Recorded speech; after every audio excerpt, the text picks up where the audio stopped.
My partner and I love visiting night markets here in Southeast Asia. We enjoy the vibrant atmosphere, the delicious street foods, and the chance to stumble upon unique trinkets. So, when we learned about a night market in a nearby town, we decided to take a trip to explore. As we always do, we didn't plan or worry about where we'd stay overnight. We would just walk around the area, and when it became dark, we figured if we found a suitable place, we'd stay there for a few hours to overnight, and then head back home.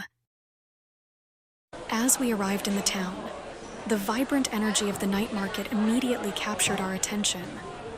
We wandered through the bustling stalls, sampled street food, and soaked in the lively atmosphere. Hours slipped by as we lost ourselves in the market's maze of colorful lights and tantalizing aromas.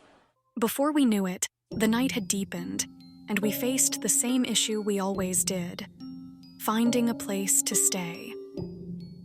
I asked around for cheap motels and was directed to a nearby one.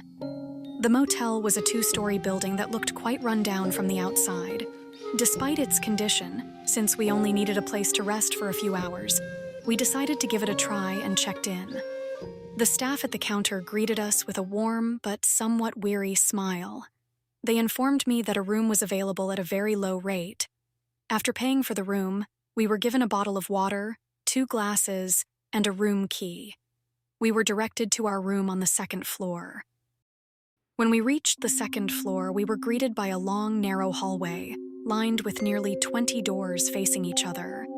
The hallway was narrow and dimly lit, giving it a creepy, eerie atmosphere. The corridor's dim lighting cast long shadows and created a strangely unsettling ambiance. The walls were covered in faded old paint, and a faint smell of mildew lingered in the air. Small, dusty ventilation slots above the doors hinted at the motel's age and poor maintenance. My partner and I walked into our room. The exterior of the building was old, but the interior was even more so. The room was small and outdated, with a musty smell hanging in the air. To the right of the entrance was a cramped bathroom, its fixtures clearly from a bygone era. Directly ahead was a bed with a thin, lumpy mattress. On the wall opposite the bed, an old TV was mounted on a metal frame. The TV was adjustable and could be rotated, though it looked like it hadn't been used in years.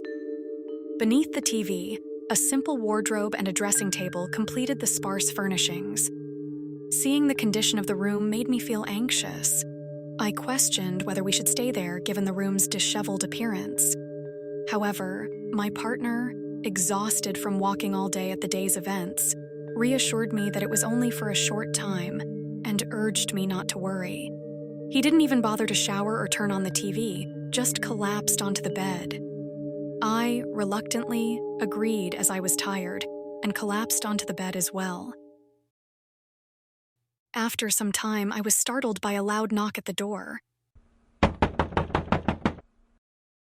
I tried to shake my partner awake but received no response. Reluctantly, I got up and opened the door, only to find an elderly woman who looked unkempt and dirty, like a homeless person. The woman seemed to be trying to enter the room. I was confused and asked her if she needed something, but her response was even more puzzling. "It's my room. I want to get in." I tried to block the door, insisting that she must be mistaken and confusing it with another room. My partner, who had woken up and was listening to the commotion, told me to just close the door. I quickly shut it, and we looked at each other, wondering who the woman might be, but couldn't come up with any answers. Trying to put it out of our minds, we went back to bed. We eventually managed to fall asleep, but it wasn't restful. I don't know how long it had been, but I woke up to the sensation of something moving on the ceiling. When I opened my eyes, I was horrified to see the same woman who had been trying to get into our room. Squatting on the ceiling with her feet against it, staring down. Slimy saliva continuously drooled from her mouth, stretching and pulling back as she tried to suck it in. The sight was both terrifying and disgusting. I quickly closed my eyes, hoping the disturbing scene would disappear. When I cautiously opened them again, the old woman was gone, and the noise had stopped. However, I couldn't shake the feeling that she was still lurking nearby. Then, suddenly, I heard a creaking noise from the TV stand.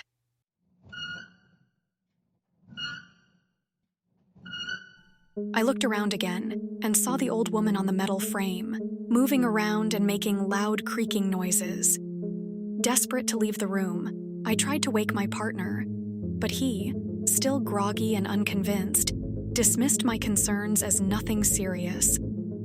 Feeling helpless and increasingly terrified, I stayed awake, trying to ignore the unsettling noises and eerie images until I finally succumbed to exhaustion and fell back to sleep. Sometime later, I woke up again, feeling something cold and wet on my stomach. My eyes fluttered open, only to be met with a grotesque sight. The same haunting woman who had been at the door trying to get in was now on top of me, licking my belly with an unsettlingly long and slimy tongue. The sight was horrifying. The old woman's tongue snaked out repeatedly, extending unnaturally as if savoring something invisible. Her face was distorted into a sinister grin as she muttered, I'm going to eat your baby. The scene was nightmarish. The old woman continued licking my belly, her tongue extending grotesquely and repeatedly making contact with my skin. I tried to move, to escape this nightmare, but my body felt paralyzed, as if chained by an invisible force. My mind raced with frantic prayers for her to vanish. Eventually, it seemed like she did leave. I got up quickly, woke my partner, and demanded we leave right away. Still groggy from sleep, my partner reluctantly remained in bed. Frightened, I decided I would leave alone if necessary. I hurried to the wardrobe and opened it to grab my belongings. As I pulled out my bag, a folded piece of paper fell to the floor. When my partner, now fully awake, picked it up and unfolded it, I was horrified to find a photo of a woman with details about her death. The woman in the photo was the same one who had been haunting me all night. We immediately left the room, not realizing I was still holding the paper and the photo within. At the counter, we checked out and recounted our horrifying events to the staff. The staff remained nonchalant and explained that the hotel was old, and such occurrences were not unusual. At that moment, I realized I was still holding the woman's photo and showed it to the staff.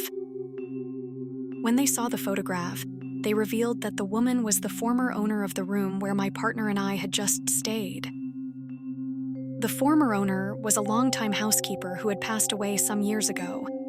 It turned out that the staff had mistakenly given us the former owner's room key. Shaken and still reeling from the experience, my partner and I left the hotel in haste. We took our transport and soon returned home. Once home, I tried to make sense of the night's horrors. I was especially troubled by the old woman's words about eating my baby. Feeling suspicious, I bought a pregnancy test on a hunch. To my astonishment, the test confirmed I was pregnant, something I hadn't known before, which came as a complete surprise to both of us. My partner and I later visited a doctor who confirmed I was indeed about a month pregnant. Even after many years, many questions remain. How did she know that I was pregnant?